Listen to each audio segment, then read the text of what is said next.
we live in a busy world, a very fast-paced world. So it's more important than ever that we take the time to slow down.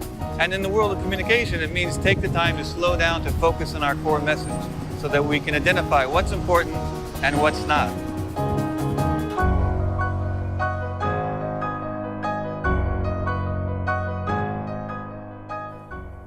Presentation Zen is an approach, not really a method. You know, a method is something you pull off the shelf and can follow step by step.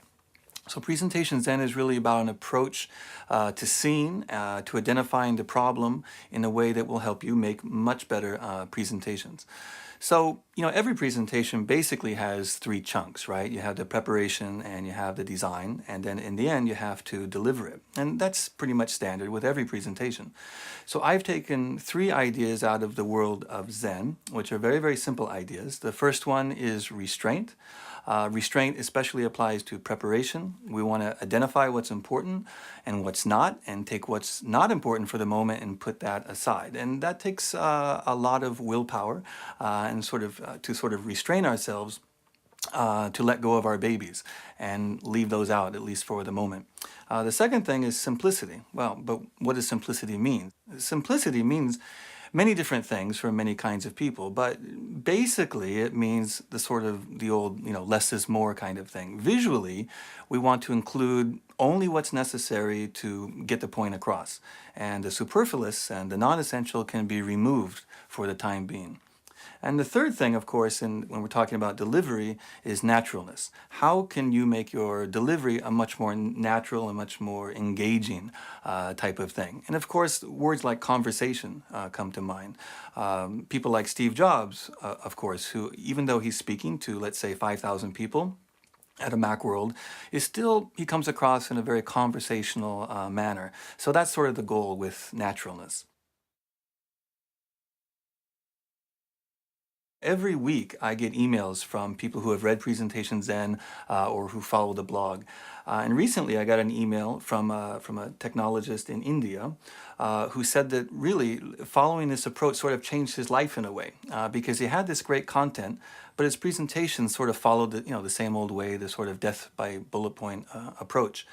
And he took some of these ideas, made it much more visual, much more engaging. He himself became a much more engaging figure, and it changed his life because people were listening and they were getting his important message. So I think no matter what field you're in, if you look at Presentation Zen and follow the approach, keeping in mind, you know, the restraint, design, simplicity, all of that, I think you'll be prepared to make really, really incredibly great presentations.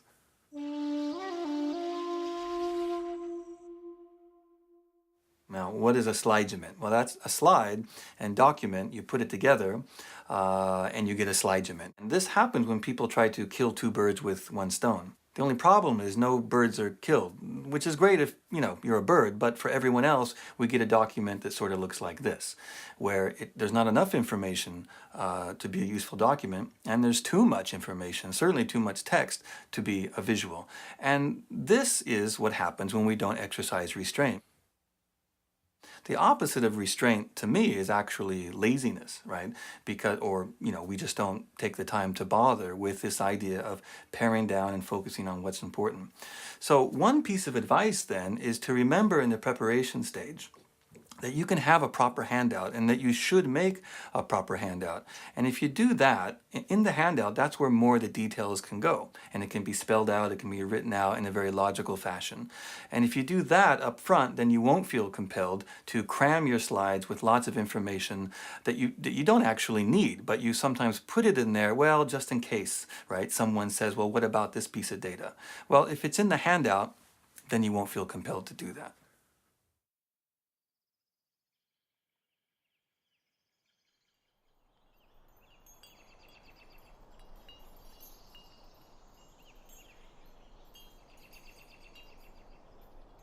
So you might be saying, what's Zen got to do with it? And you know, I actually have lived in Japan for almost 20 years, except for times when I was in graduate school or when I worked for Apple. I've been living in around Tokyo or Osaka or even in the Japanese countryside. So Zen, which was born in India and then moved to China and grew up in China, but really took root and flourished in Japan. And it's at the heart of Japanese culture. And we don't verbalize Zen, of course, on the streets of Japan, but it is there. And for me, it's been a very sort of profound experience studying the Zen arts. And I've seen that you can apply the principles and the principles of Zen and Zen practice to many aspects of life, including work and including presentations.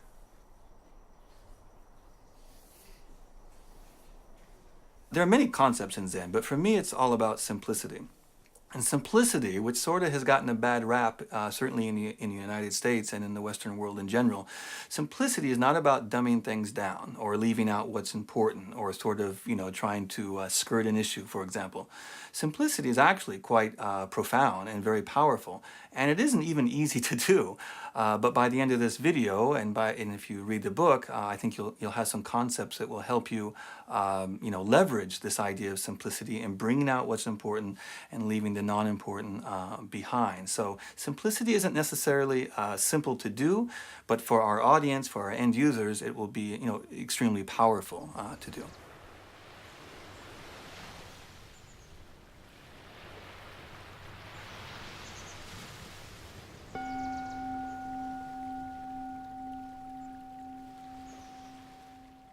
The first step in the preparation process is to identify the core, to identify, the real essential thrust of the presentation. And one way to do that, really the first thing, is to first clear your mind so that you can identify what's important. And this brings up something that I learned from the world of Zen, which is called the beginner's mind, or sometimes it's called the child's mind. And what that means is, we are all experts, of course, in our fields, but if you adopt the beginner's mind or the child's mind, there are many possibilities to a problem. As experts, we kind of get locked into the traditional way of thinking about things, and we know of myriad of ways, of many possibilities of why this can't be done or why that hasn't been done. So in the beginner's mind, they say, there are many possibilities. But in the expert's mind, there are few. So although we are experts to some degree or another, if we just sort of put that aside for a while and just look at the problem in a new way, we can often sort of see things that we didn't know were actually there. And that's very important when we're trying to identify the core.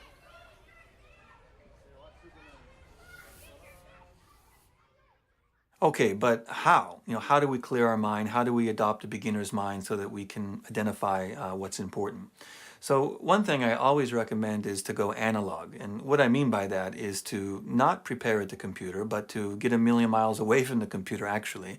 So if you can't do that physically, then just turn off the computer so that you won't be distracted. And in fact, when we're on the computer, we're always online, aren't we? And it is said that the always online person is sort of the always distracted person.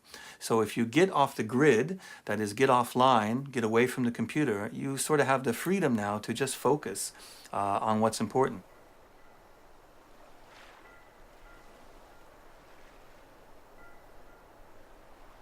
I recommend taking a legal pad or some notebook or something like that, or maybe just a whiteboard in a conference room by yourself.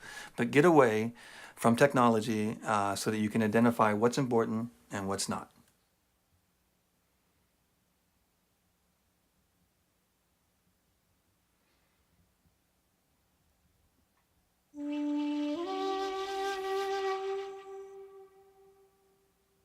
So while we're off the grid and we're thinking about our presentation, this reminds me of a phrase that we often say, that I often say in Japanese, which is dakara nani, which just means so what, right? But this is a question we don't often ask ourselves, and we need to ask ourselves in the preparation stage. Long before we even begin to design the presentation, we have to identify what our point is and also why it matters. So when we ask ourselves, what is the meaning and especially why it matters to our audience, that's when we can identify what's important and what's not. And it may be cool to us, but it might not really go back and support the core. And if it doesn't, that's when we just have to cut it out. And this is what we do in the preparation stage that a lot of presenters fail to do. They sometimes say, well, better safe than sorry, so I'll just include that stuff, even if it doesn't really go back to support the point. So remember, always use restraint and ask yourself, is this really important and what does this mean from my audience's point of view, does it help the story?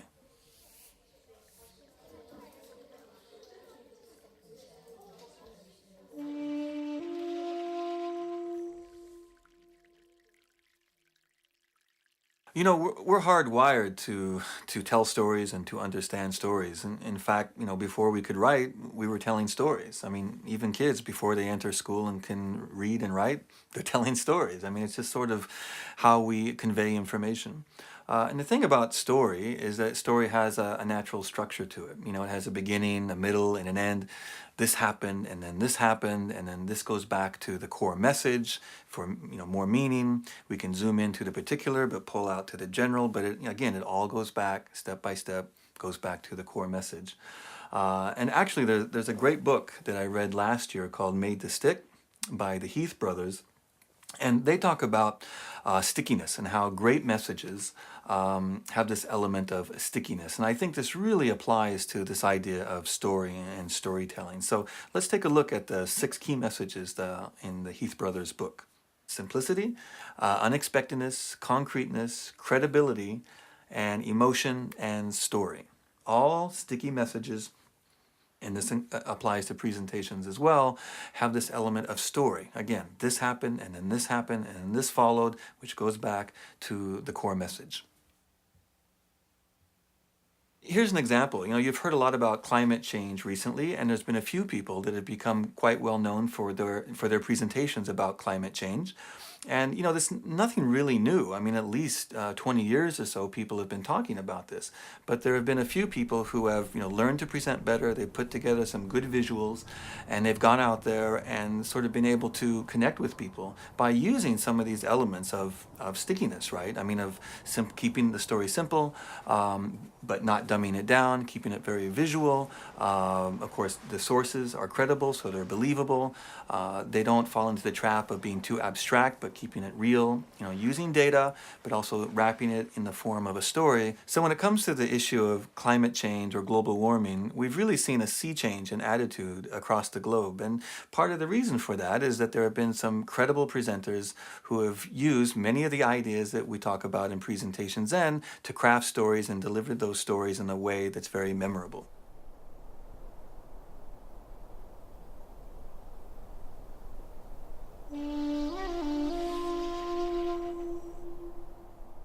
Now, different people have different ways of doing things. This is my process, and something similar works for a lot of people. So let me just share the way I do it. It's basically in 4 steps. The first part is brainstorming, and that's nothing new to most of you. To me, brainstorming is very, very messy.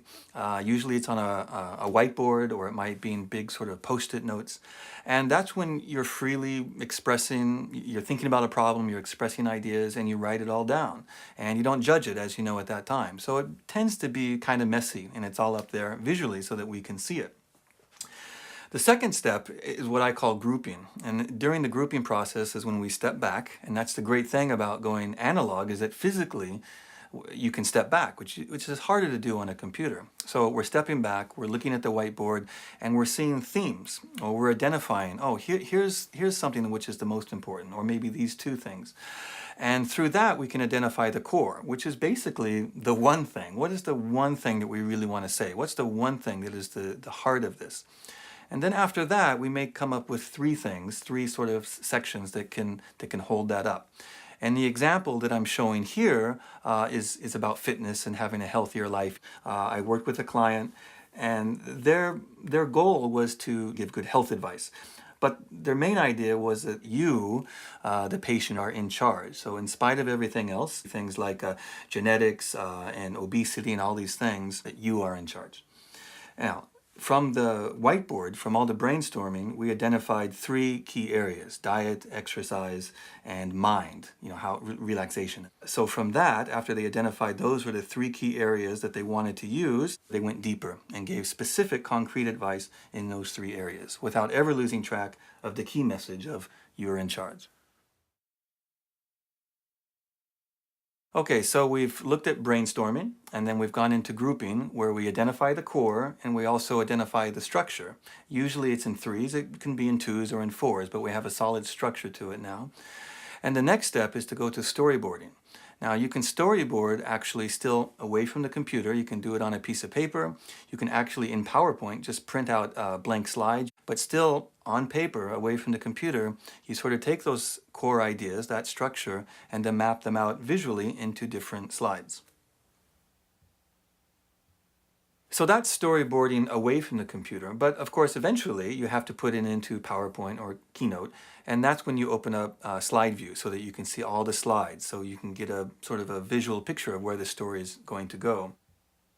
So the question is, why not just storyboard right on the computer in the slide view? And for some people that works. And I don't know if there's a lot of scientific evidence on this, but my experience, this was at Apple and this is looking at inside other companies in Silicon Valley and even in Japan, even if the end product is going to be very much digital, in the beginning phase, when we storyboard it out, we still do it on paper or on a whiteboard.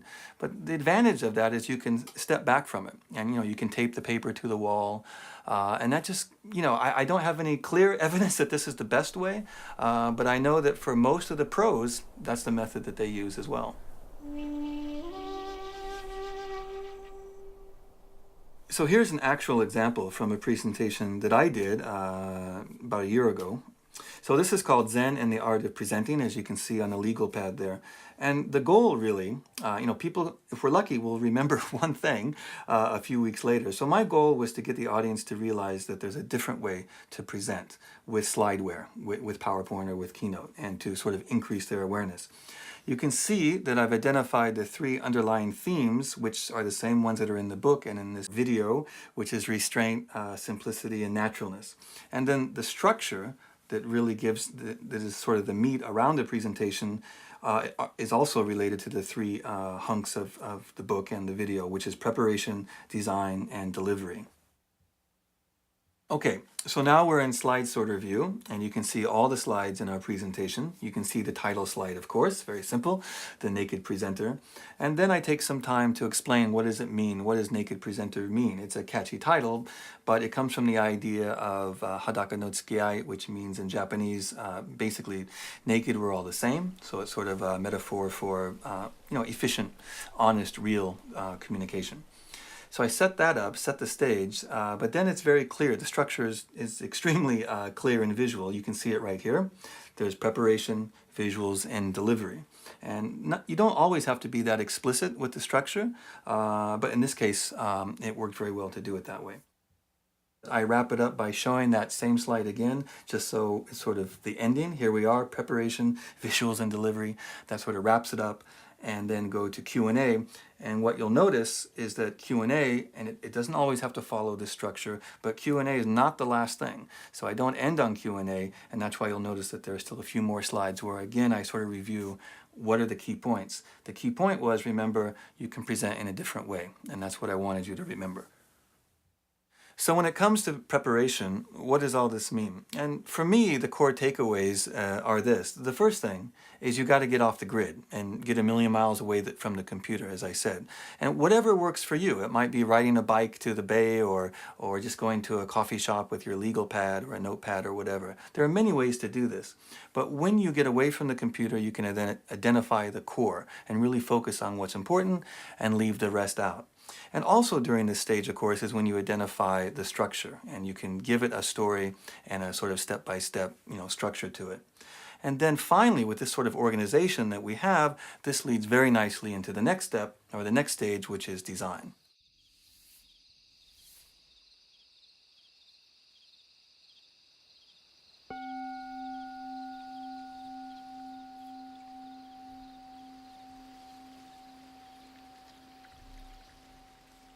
And now I'd like to move on to the design stage. And in the design stage, the underlying theme is simplicity. Now, simplicity is important, of course, through all stages, but especially when we're talking about design and talking about visuals. And there are many concepts that you can keep in mind when we're talking about visuals and designing our visuals. I will talk specifically about 7 very useful principles. But before that, I thought it would be interesting to do something a little bit different and talk to you about 3 principles that I got from the world of Zen and the Zen arts that is a little bit different, but you actually can apply these to the world of presentation design as well.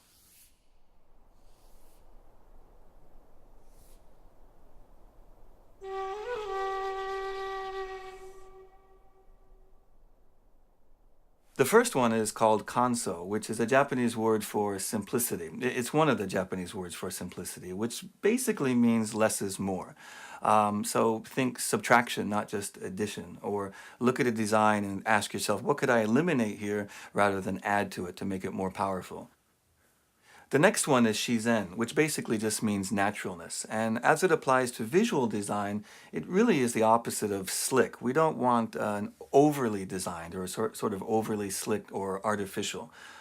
You want designs that are, good looking and very effective, but not sort of forced creativity.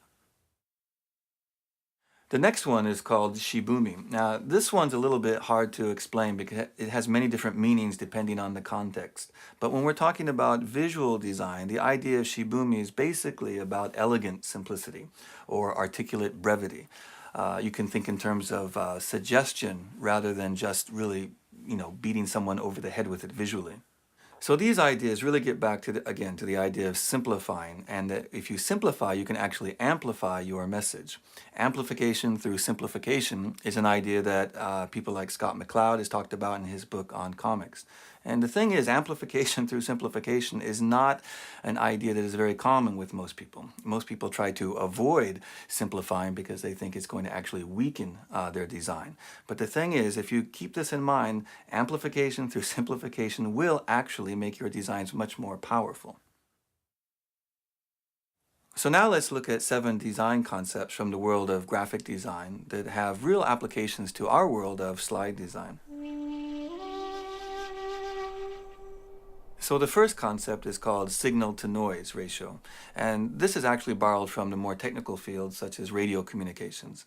So you can think of signal as the message, and the noise, of course, is the clutter, the part that just interferes with that message. On your radio, of course, if you have a low signal-to-noise ratio, the noise, of course, is the static, and that's what gets in the way of the message. In our world, then, the signal are the visual elements that contribute to our message, and the noise is anything that detracts from our message. So noise can include things like, footers and logos and decorative elements that really don't add anything, and they act then as noise, even though we're not conscious of it sometimes. It really gets in the way of our message. So when you look at this slide, what's the first thing that comes to mind? When I look at this, I see lots of noisy elements that just aren't necessary. For example, at the bottom, you see a footer. All these things, the date, the title, these really aren't necessary. The logo, not necessary. You can remove that. When you look at boxes, now a lot of default settings sometimes in slideware has boxes around text or around other elements. We don't need these lines around the text or even around the graph itself. When you look at the chart, the axis lines on the chart, vertical and horizontal, you really don't need those. You can either make them very, very thin or remove them altogether, because the bars actually will suggest lines anyway. And speaking of the bars are in 3D also with thick lines, and 3D is not necessary, especially when we're talking about 2D data, right? When you look at the bars, you'll notice that they're in many different colors, right? 6 different colors, 6 different bars. Why is that? There's no reason for that, right? That's just somehow decorative. I would suggest that you make them all one color, except if you wanted to have people look at a particular year. Let's say, for example, 2005 was the year that you wanted to point out. You could make that bar a different color. Now, what about the picture? Now, pictures, I'm actually a big fan of high quality photography in slides, but it's not always necessary. In this case, I think the photo actually detracts. It's just a sort of noise that detracts from this idea of just looking at the data. Data itself is visual. The data itself is graphical. So in this case, I don't think it really adds anything. And speaking of noise, what's the deal with bullet points? Whoever said that you should fill a slide with bullets and that this was an effective visual? Well, the thing is, actually, if most presentation books that you buy will suggest something like the 177 rule or a variation of that. What is the 177 rule? The 177 rule says basically that you should have only one main idea per slide. Well, that's a good idea. I agree with that. Insert only 7 lines of text maximum. Use only 7 words per line maximum. The question is, though, does this work? Is this method really good advice? Is this really an appropriate, effective visual? This slide has just 7 bullet points. Now, This slide is actually an example of a slide that would follow conventional wisdom about what is a good, simple slide. But this is not visual at all. This is a great example, actually, of noise, because we cannot read and listen at the same time. In this case, this kind of text on a slide just becomes clutter in my eyes, and it doesn't contribute to the person standing there, it doesn't contribute to the narrative.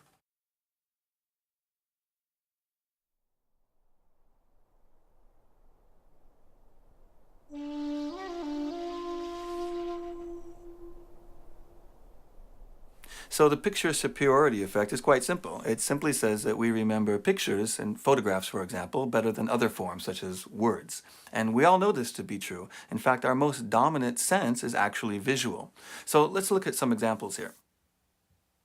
All right, so look at this slide. Now, when the speaker presented against this slide, his main point was that blogs are like sharks because you have to keep your blog updated or it will die. People will lose interest. Just like a shark, if a shark doesn't keep moving, the shark will die, right? The thing is, this slide is not very visual. It's not visual at all, and the words are there in bullet points repeating what he's already said. Now, if you look at this slide instead, this slide is very visual and very effective to get the point across. Now, there are no words except blogs are like sharks. And in this sense, the words along with the picture becomes a powerful visual. And they don't get in the way at all of the presenter and his narrative. So his spoken word along with this full bleed photograph and his key point, blogs are like sharks, together make a very, very powerful and memorable message. But also keep this in mind, picture superiority doesn't just mean pictures or photography. It also means things like quantitative displays, bar charts or a line chart. That is also a strong visual element. So when we say picture, we really mean anything which isn't just text or noise on a slide.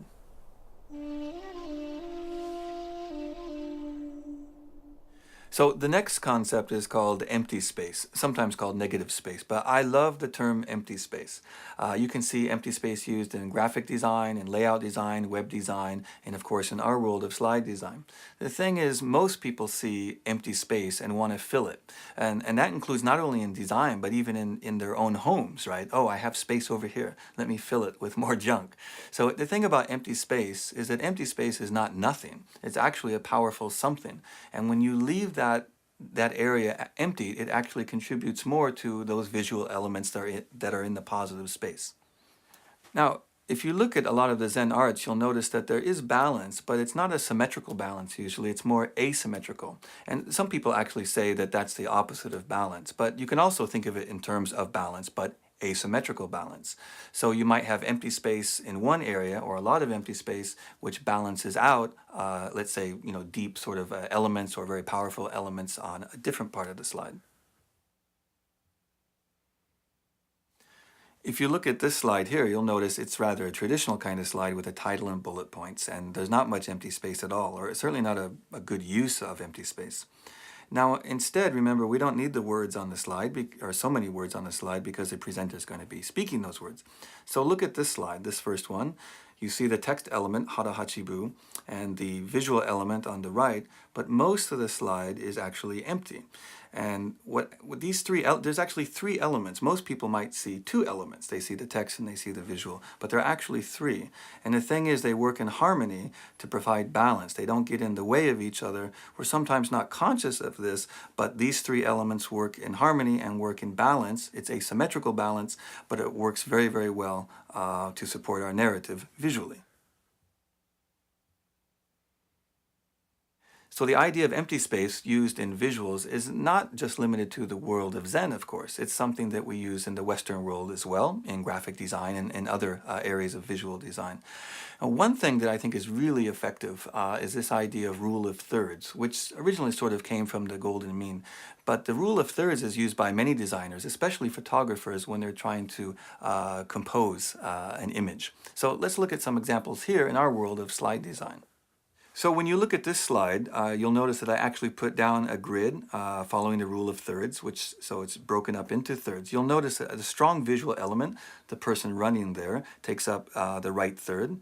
and even the ground and the mountains take up the bottom third, and then the text element is over there on the upper left third. So it's not by accident, and there's large empty space there that is a really sort of natural space for the text, and it also naturally leads the eye from the right to the left.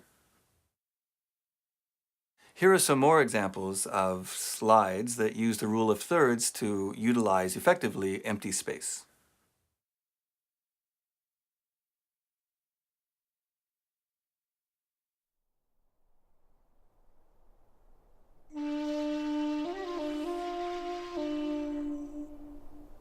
So I said there were 7 design concepts, and we've looked at the first 3, and now let's look at the last 4. And these 4 I've actually grouped together in what I call the big 4, and they are contrast, repetition, alignment, and proximity. Okay, let's begin with contrast. Now, I think contrast is actually the most important of the 4, and you can achieve contrast in many different ways. For example, black and white, color, size, and shape. But contrast is really about difference and showing difference, and we don't want to just show a little difference, we often want to show a big difference. Okay, let's look at these first set of slides. And the first one here, the blue one, the blue background, you'll notice that the text really doesn't stand out. The text is white, but the background is kind of white, so there's just weak contrast, right? If you look at the next one, you'll see that the text is white and also larger, and the background is very different than white. It's almost black. It's a very, very dark gradient. So that's one. Color was used to achieve contrast, but also size. You'll notice that we wanted to draw attention using contrast, let's say to the word big. So it's much bigger, and also it's bled off the page a little bit, which is sort of interesting, and it's another way to draw attention via contrast. Okay, this example is a little bit different, because if you look at this first slide, you actually can understand the graphic and you can see it, but it takes more work to see it because the background template has a lot of elements that aren't necessary. Again, these are noisy, right? But we could also say this has weak contrast because the background has too much salience. And as you can see, it's hard to see the word rate, for example, in the title, and there's just a lot of noise. It makes it harder to see the text. In the different treatment of the same data, it's just very, very easy. And even though this background does have some patterns on them, they're very, very subtle. So the contrast between the foreground and the background is really good. And of course, the text is white, the background is almost black, and it's very, very easy to see. Also, we've used color as a contrast technique because we want people to notice South Korea. That's where we want you to look, and that's where your eye is going to go because it's red and the other bars are gray.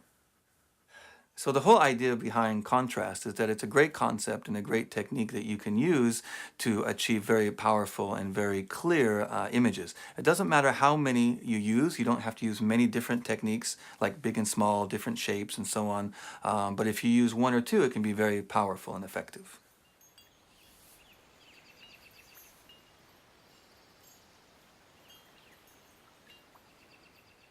So the second concept is repetition.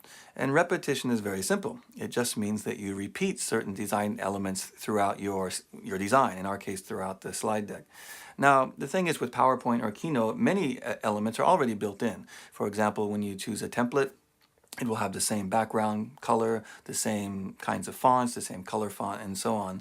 But that is repetition, but that can get a little boring as well. So we're talking about taking it even a step further. And you might have certain elements that are repeated, not in every slide, but are repeated in just certain slides in a way that fit the theme.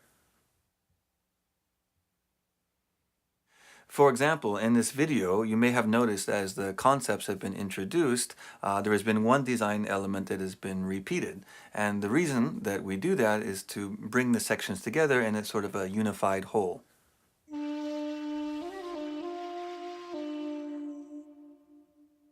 The next design principle is alignment, and the whole idea behind alignment is that nothing should seem accidental or random on your slide.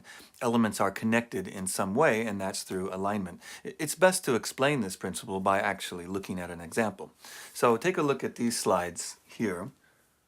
Now, this is an example of a title slide, and you'll notice usually we centered things or you might flush to the left. But in this case, we've flushed all the text to the right, and you can see the main title, the subtitle, the name, and then the logo are all lined up on the right, and this forms an invisible line, vertical line, running along the right side.